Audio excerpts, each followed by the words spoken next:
we have that conversation, what are the nitty-gritties that you're looking at? For us, Tepiso, it's really a matter of being deliberate, I think, as we have started,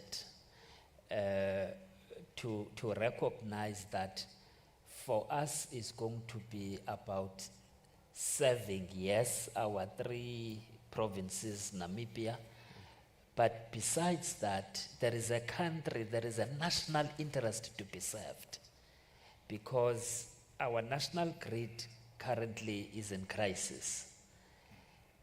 If we succeed, Gauteng succeeds, KZN succeeds, and the entire country. And you are taking it further to talk about even beyond the borders of the Republic. Yes, indeed, that's why we are positioning this initiative, not just as these provinces. We are positioning this initiative as a SADC initiative to make sure that at the end of the day, we are able to export green hydrogen beyond just the borders of Africa, but indeed into Europe, into Asia, and so on. And therefore, we really are positioning ourselves to penetrate the global markets. The second thing, Tsebiso, you would recall that in any event, for example, if you're talking about the Eastern Cape, we already are in that space insofar as, for example, the automotive sector is concerned. And all what this will do is to build on those initiatives that we started a couple of years ago, and maybe transform the sector as well, to make sure that the green hydrogen economy becomes critical, because these same vehicles are vehicles that reach Europe, are vehicles that reach Asia, and so on and so on. I'm saying then, yes, you are correct. We're not just looking at ourselves. We're just not looking at the national interest. We're looking beyond that. Thank you. So I'm going to leave it to the floor to get questions. Is there anybody who would like to ask a question? All right. Okay, so there is a gentleman there in the blue shirt. Rob Adam from the IDC and the SKA. Kind of a 101 dummish question, if I may. What makes it a corridor as opposed to 5 fairly widely separated ports? So what moves along that makes it a corridor is the question. I think it's actually a very poignant question, not dumb at all. So. Yeah. Maybe I can try to respond to that. I think we're already building on what's been there already, particularly between Namibia and the Northern Cape. We also firmly believe that maybe on its own, those 5 little places may not be big enough to actually compete with each other. The other issue is also, even within the 3 regions, we also have our own, if I can call it, competitive advantage. So the Northern Cape has got a lot of sun. You know, they also have wind during the day and during the night. But I mean, Western Cape, Eastern Cape have got more wind than sun. The third issue is that we also believe that we can actually complement each other by actually working together and make sure that obviously that we, you know, derive the necessary benefits from our own things that makes us to be competitive, but that we work together in that corridor, in that formal relationship. And in that, we've also taken it a step further because, I mean, the mere fact that we're signing an MOU means that we are acknowledging, you know, the work that each one is doing individually. But in all of that, we believe that the whole can be greater than the sum of the individual parts, and that's why we've actually developed the corridor that actually takes it now to the next level to include Eastern Cape as well. May I just add, Sabiso, to say, even when you talk, for example, investment in the grid, we see a lot of connectivity, just connecting the dots of these 3 provinces very easily. If ESCOM, for example, were to be deliberate about investing in that grid. The same with Transnet. In terms of the rail network. Now you will find that if that were to happen, these three provinces would be so advanced, not only in terms of green hydrogen, but in terms of the economies of these three provinces. Thank you. You know, I think the question also linked on what makes it a corridor. And that's where our future investment that we're talking about on, what is this thing, building capacity around. We are talking about the green hydrogen pipeline that we intend erecting from Ngquga, going all the way up to the Kunene River, to ensure that that's it indeed. If we are talking about that corridor, it becomes a corridor interconnected right through. Because otherwise, as it is, as you have indicated, it's just a couple of ports along the coast. But that is going to be connected then at least with the green hydrogen pipeline. Thank you, sir. So you're saying it's intentional, there's a policy development. Yes, that's the intention of what we want to achieve. So that it's not just selected ports on their own. They need to be interconnected in order for us to have them as these nodal points that we have mentioned. Do we have a question? Okay, there's a gentleman here in front, and there are two ladies.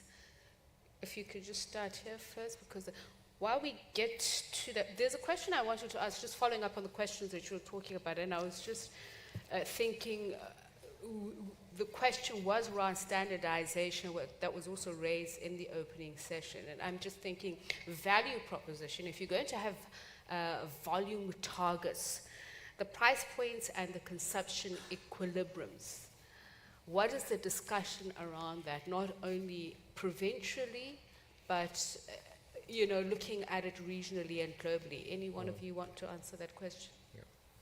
I mean, for me, I think those discussions are already at an early stage. I think further work needs to be done. I think once we've really, exploited the capacity that we can actually deliver, as I spoke about early on, what is it that you require, to generate X amount of renewables. And obviously within that, we're putting there the various business plans. And part of all of this, as I've just said now, is also how do we learn from each other? Because at the end of the day, you need to be competitive. I mean, that's what it is. If you want to deal with the rest of the world, if you want to be on top of your game, you need to compete.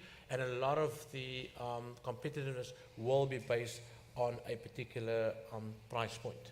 So that's work that's currently under development, and particularly between the two agencies that we've actually, the three agencies, the one in our province, the one in the Northern Cape, as well as the agency in the Eastern Cape. Because we're quite clear. I mean, we're aiming about 70% is for the export market, into the bio world, and then obviously the rest will be used to supplement, what we currently have in our quest to obviously improve, our plan as we work towards 2050. Gentlemen, are you satisfied? You want Yes, to add? economies of scale, but also Northern Cape on their own they are missing something that the Eastern Cape would bring, that the Western Cape would bring.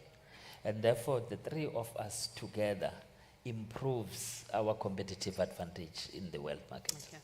All right, we'll take the next question. Stanford is my name, from the University of the Western Cape. My question goes to the key priority in the corridor. When you're looking at the hydrogen value chain, what is the key highlight when you're looking at hydrogen production?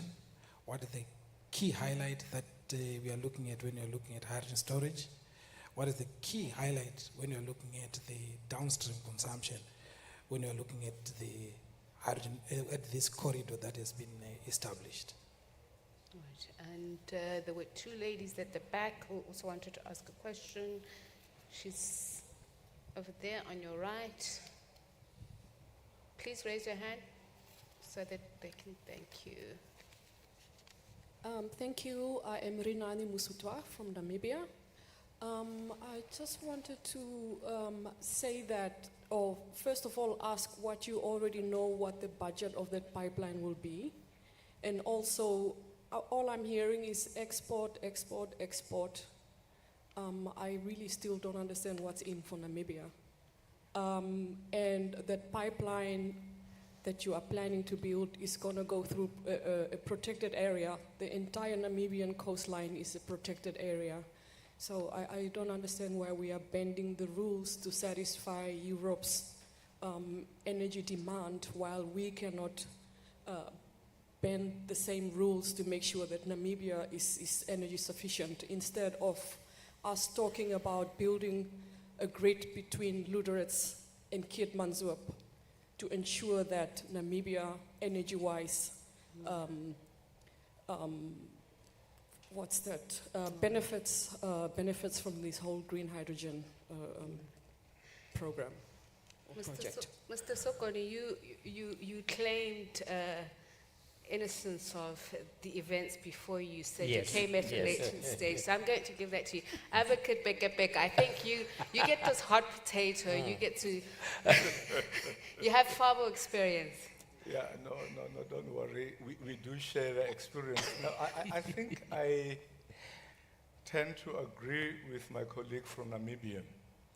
And that's why we said we are looking at split, it's 70-30, as my colleague has said. As an offshoot, we need to, once that demand is there externally, we need to ensure that we satisfy that demand, but also, as my colleague has said, there's the beginning of the 30% that we're talking about.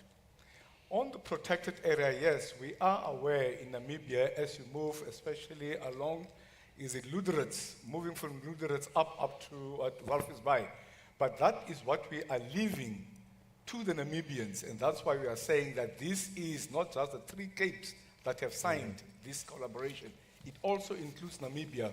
Once they have come to, actually they are at the party, they will indicate to us as to how are we going to take care of that protected area. We cannot determine for them. So the Namibian government, from your point of view, but the bigger issue is we need to have that pipeline all the way up there. Well, in terms of why are we looking at satisfying the energy demand of the European countries, I think that is part and parcel of our industrialization that we're talking about. Yes, we will be looking also as internally, how do we move from where we currently are, and that's where the 30% starts.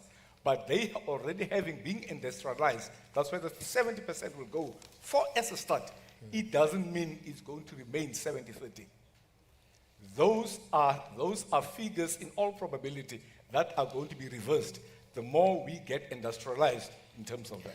Advocate, let me just press the button in further and say earlier on the issue of timelines was mentioned.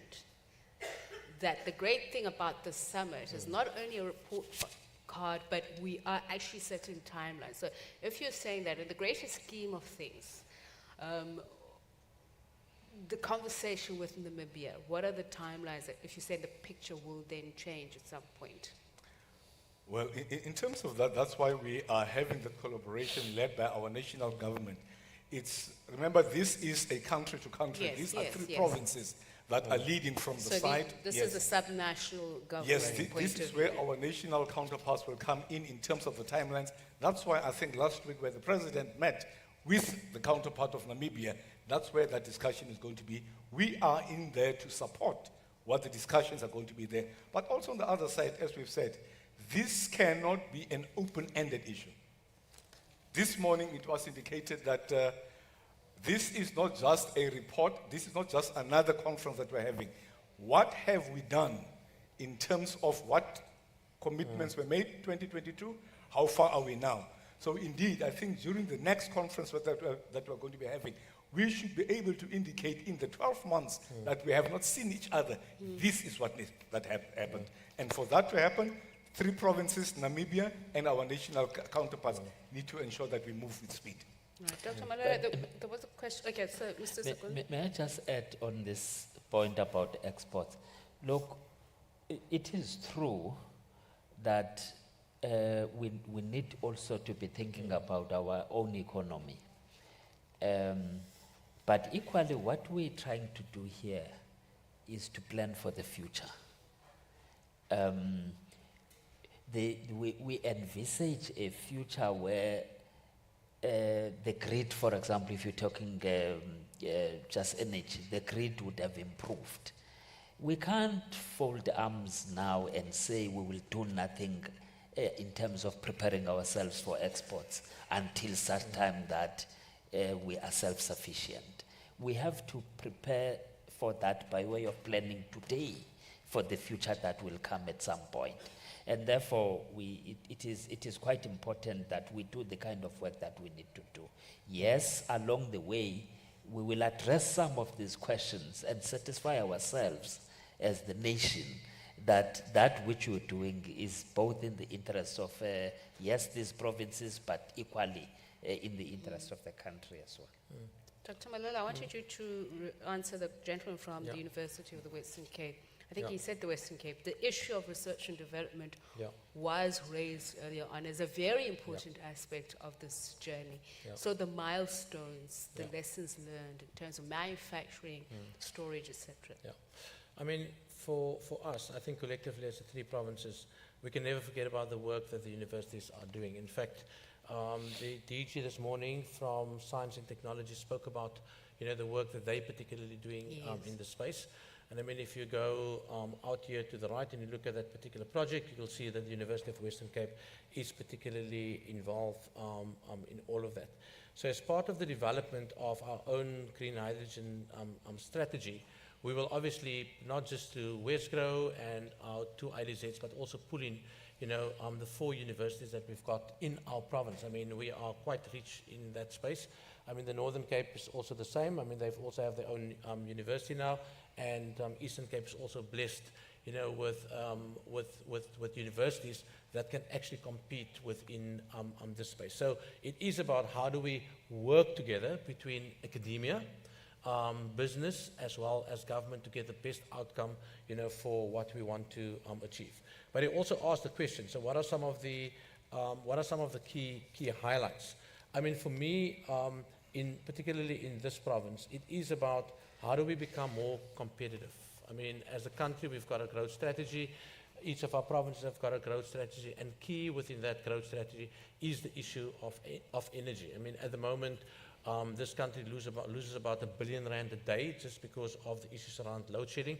But within that crisis, we've also created opportunities. We start now to think differently about our energy mix. We start to think about, moving towards a much more greener space, because of the crisis of load shedding in particular. So for me, other than just responding to that, and I mean the universities generally are doing a great job, there are also opportunities to look at, as an example, the state of our infrastructure, the state of our port infrastructure, our ability to handle, bulk fuel handling capabilities. How do we respond to some sort of green areas, particularly, through our IDZ? So it's about greenfield space availability for, development, not just within the port of Saldanha or in Atlantis, but also particularly, thinking about Boegeberg or Boegebergse Baai, and then obviously the whole issue around the bunker fuel offtake. What do we do with regards to the steel industry?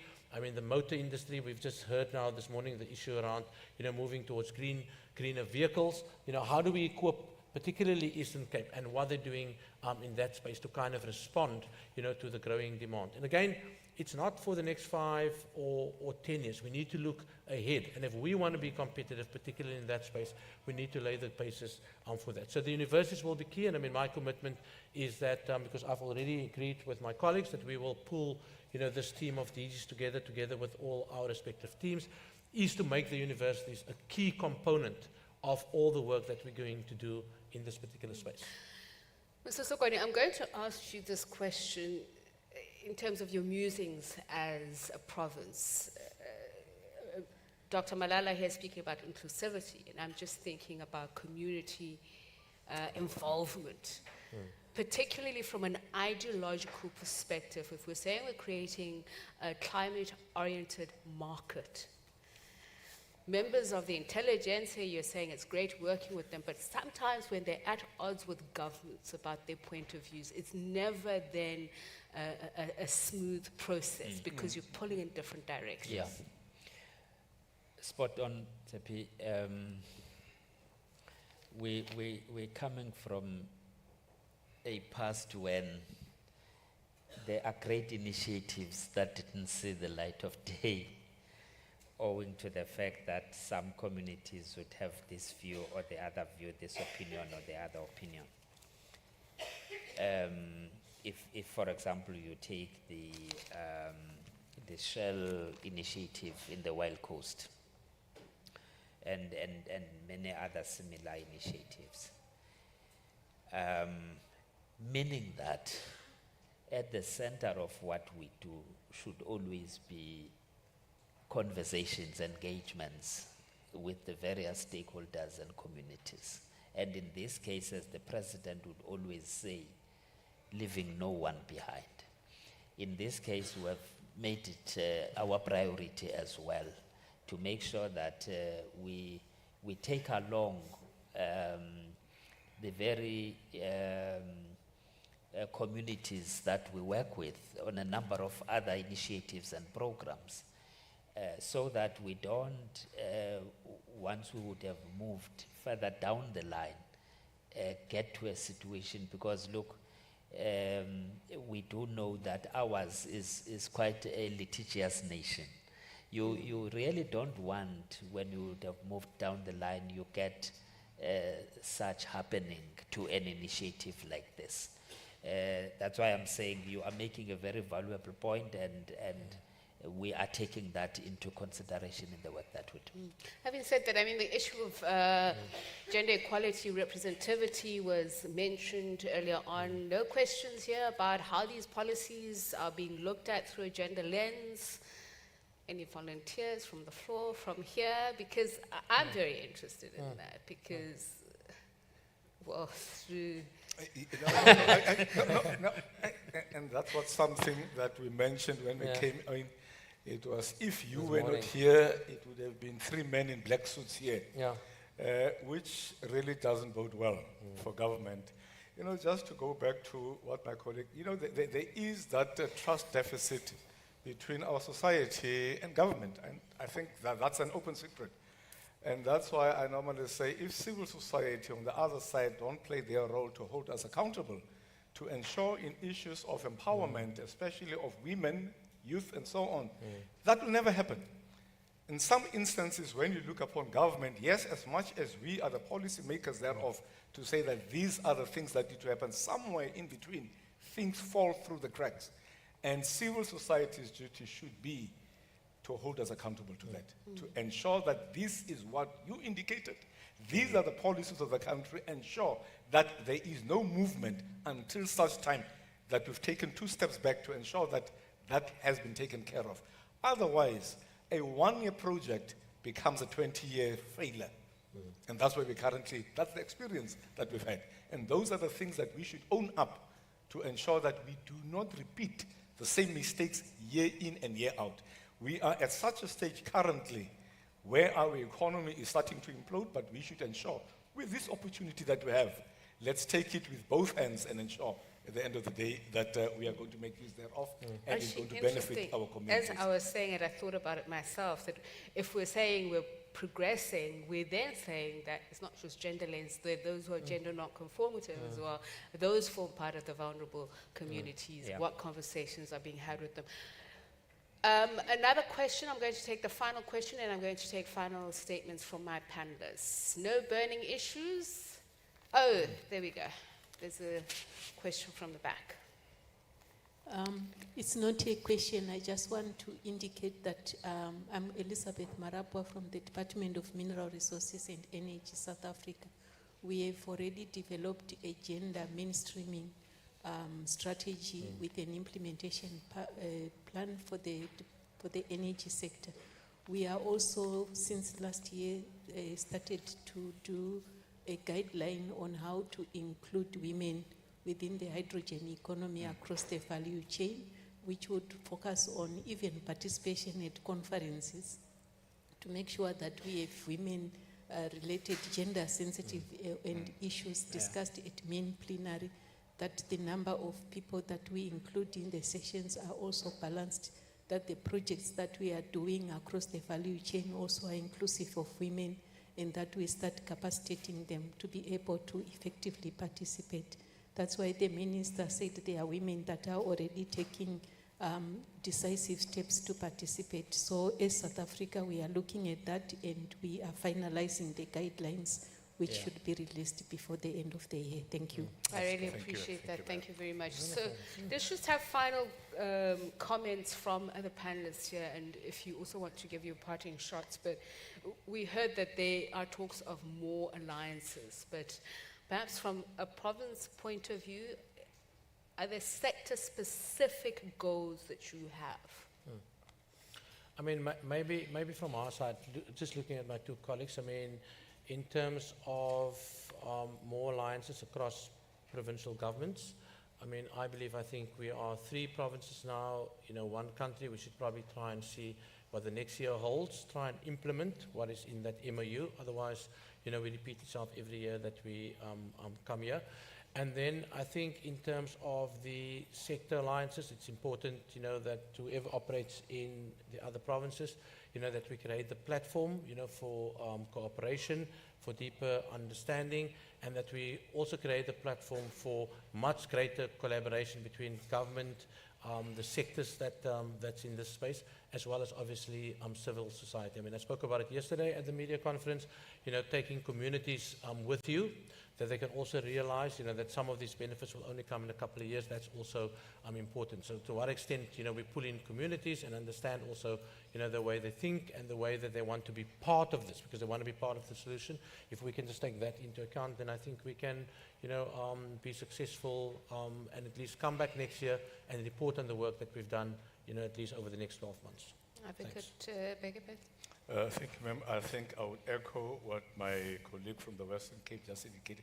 But at least just from my side, what is going to transpire tomorrow morning. The Northern Cape, amongst others, is going to be, I think, discussing our master plan. And that master plan includes, amongst others, what is in the whole value chain. Not just for what we are talking about, green hydrogen, we're talking about elements of desalination, transmission lines that need to be improved, hydrogen derivatives that we are going to be talking about, like ammonia, methanol, and how some of our community members are going to be benefiting from that. Because it just doesn't help you are looking at the bigger picture of green hydrogen. There are other elements that also go down to, so that this piece of cake can be expanded so that we can ensure. I mean, I'm looking at a province like mine, very sparsely populated, very few people, as to how we can ensure more people get also involved in it. It's not only the certain elite who are connected to certain people, but people on the ground, like women, children, and so on, who are also supposed to be benefiting.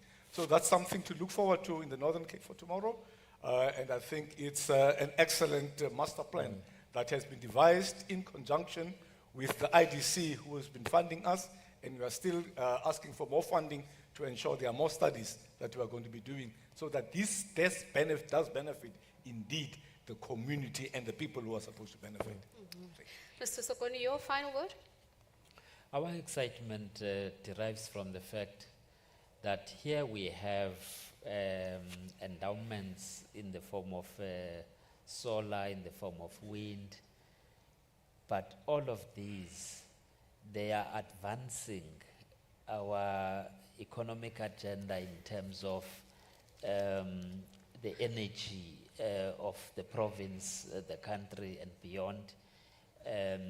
But there are other economic sectors as well that stand to benefit from this. The maritime sector, remember we spoke about bunkering, is going to benefit immensely out of this. The skills sector, the auto sector. I'm saying that there are other economic sectors in our province, and I would want to believe in the other provinces as well, including Namibia, that would stand to benefit a lot from this initiative. And therefore, it's not just an energy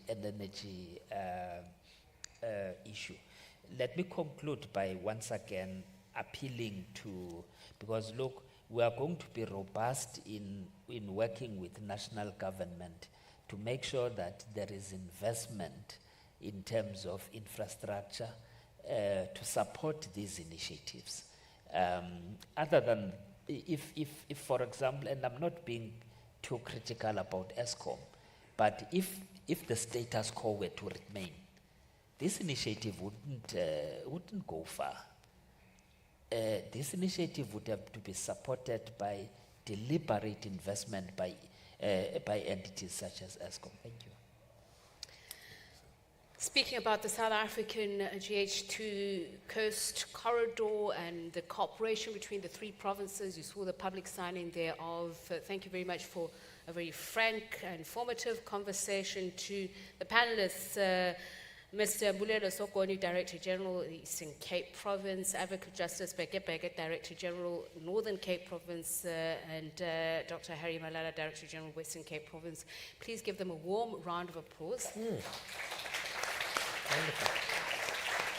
And a warm hand clap for yourself. And thank you to you also. So, well, this is where the session ends. I think it's time now for another exhibition coffee break. Thank you very much for taking the time to join the conversation, ladies and gentlemen. Thank you.